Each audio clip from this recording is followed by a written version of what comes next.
Well, I started off singing in choirs, both in church and in school, in Winnipeg, Manitoba. And then in 1975, my family moved out, and I graduated from good old Sardis High, class of 80. And I moved into Vancouver, and I started my career there. Now, I sang with all kinds of bands. The club scene back in the 80s was a lot of fun, actually. Learned a lot. That's what I'll say about that.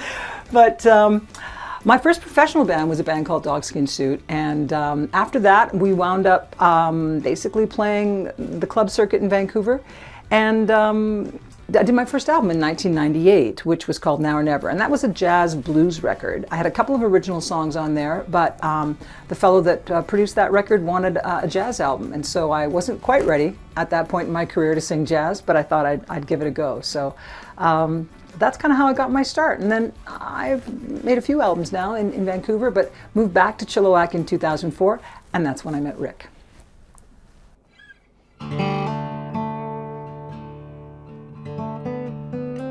Okay, so I grew up in Kingston, Ontario, and my parents were really good to me. They supported me through years and years of lessons, first with accordion, then guitar.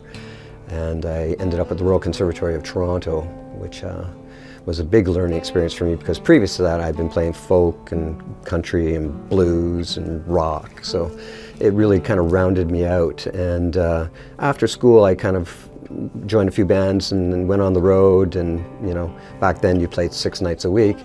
But I traveled out to BC, and when I got here I was just like, I am not going back to Ontario. So I moved here.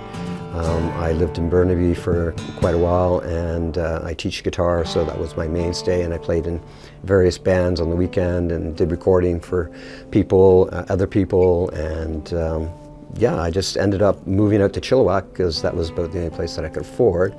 And it's a great place. I love Chilliwack. It's a great community, and have lots of support here, and I have lots of students, and that is really a pleasure to teach, because every time I show somebody how to play something, I reiterate it again to myself, and over my technique, and it's really fun to watch people struggle when they play. But no, I really do enjoy it. It's a great job.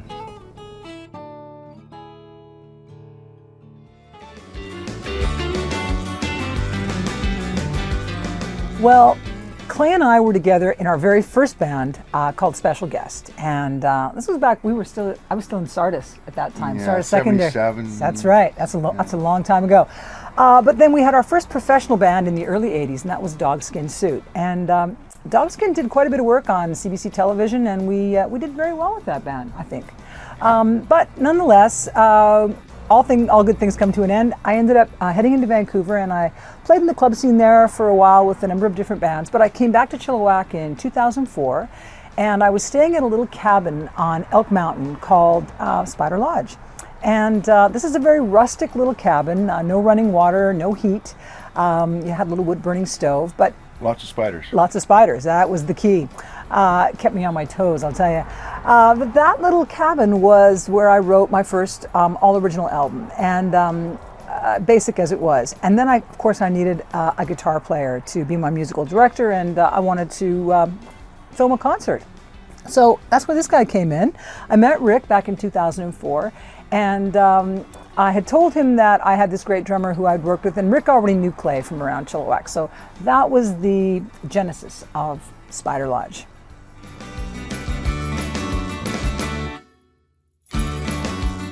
Well, we were lucky to grow up in the age of rock and roll. The Beatles, Led Zeppelin, Stones, Hendrix. Black Sabbath. Oh, I'm not sure if I want to admit to that. That's my guilty pleasure, Black Sabbath.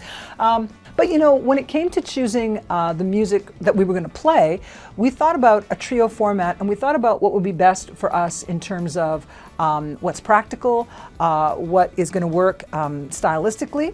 And so that's where we came to this idea that folk and country music would really suit what we had to offer. And I also love country music because I grew up with country music. Yeah, My parents, I did too. Johnny Cash. Johnny Cash. That's right. Actually, Mario Lanza too. Oh my goodness.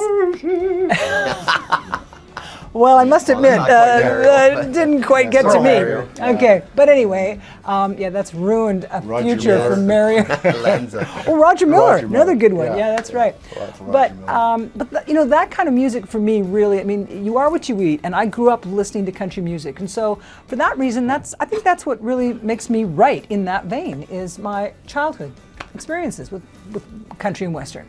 So, you know, in figuring out how we were going to exist as a band, how we were going to be able to play live, how we might tour, we wanted to keep our numbers down, and we thought a trio is a nice format for the country, folk, rock genre, and that's why we wound up choosing the songs that we've chosen. And I do write in that format because I grew up listening to country music, and it's really in my heart. So Yeah, you're very good at it. thank you, dear. Did I pay you to say that? But no, that's one of the things about you know, the choices you make as a working band. Some of those choices have to be practical, and you know, that's one of the things about even the idea of going on the road and touring. The fewer band members, the more financially feasible it becomes to go and do some touring, and we'd love to be able to do that, especially with this new album. So here's hoping that the trio gets a chance to do some playing in your town soon.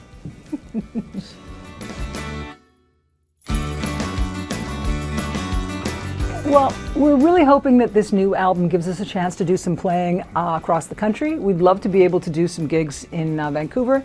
You know, it's our 5th album, and it may be our last album because the album as a format is becoming a little bit outdated. Now it's more about releasing singles.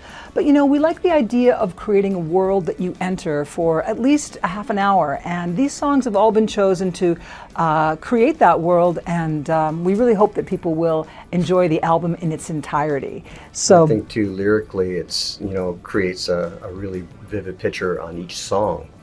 You know, so that's, your lyrics really do lend itself to this whole album. It's really what it's about. we have lots of interesting characters in Yes, this album. really. That's true. and And a wee gray mouse as well, Yes, just a thrown wee in gray mouse. for the fun of it. That's the fun right. of it. That's right. But you know, it's hard to know where an album will go and who it will find. You just kind of trust that it will find the listeners that enjoy it, and we put our heart and soul into our recordings, hoping that the songs will find their way to the people who will really appreciate them. And that's what we do, isn't it? I think that also as you get more into the album, it evolves as the production is an ongoing thing. So from the beginning, it may, by the time you get to the end, it may slightly change a bit. But That's right. the you know, our approach or angle is as such that we are trying to head one way, whether or not we end there or not. Yeah, that's right. Is, And it's not a concept album per se, but it definitely, the songs speak to each other, and it does create a bit of a world, doesn't it? So, yeah, it's going to be interesting to see whether or not people will spend the time to listen to the album in its entirety, and whether they listen to it with even the songs in order, because that's another thing that, you know, musicians really sweat, the order of the songs, and yet now we recognize that a lot of people just listen to one song here or there. So we're not really sure how it will be received, but we put it together as an entire world, and we hope that people will find it.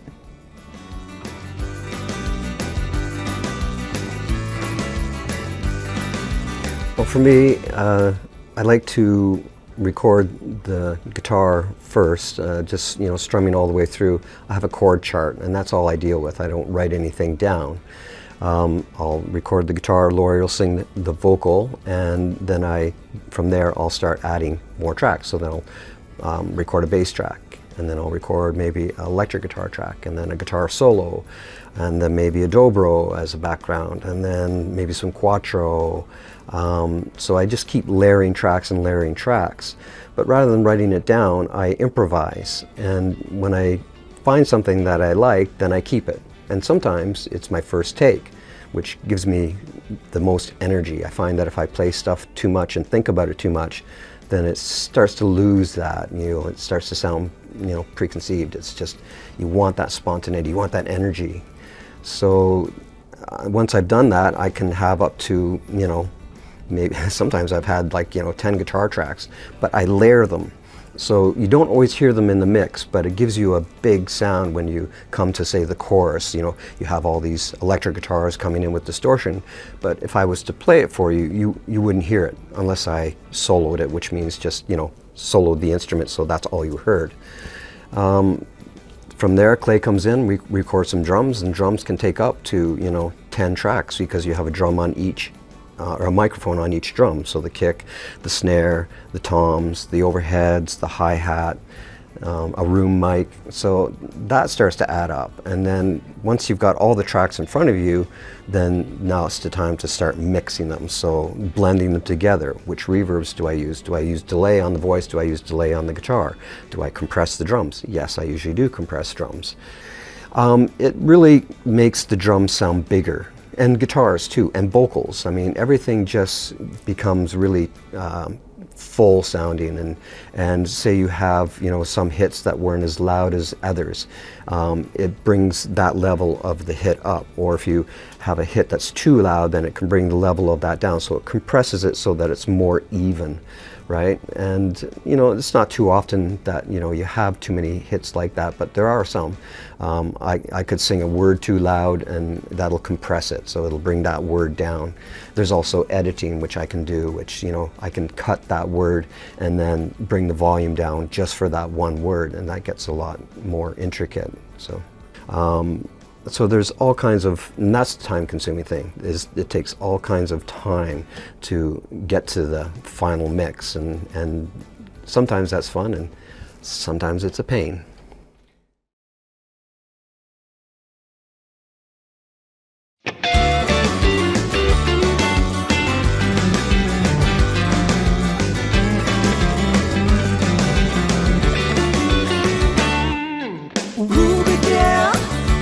Walk in the rain.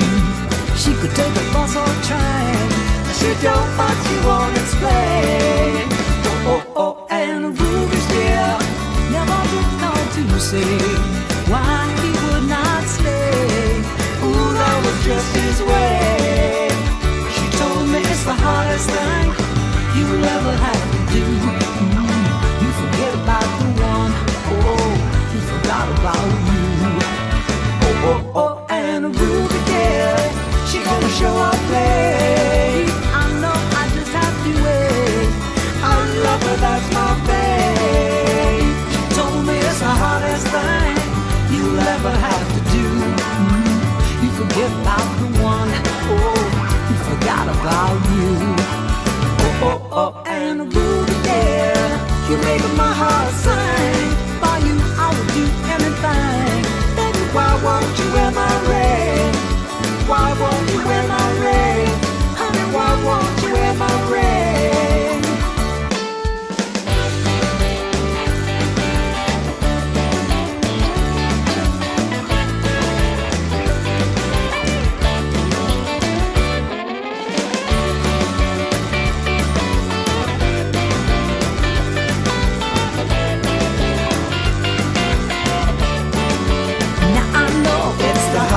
Thing you'll ever have to do.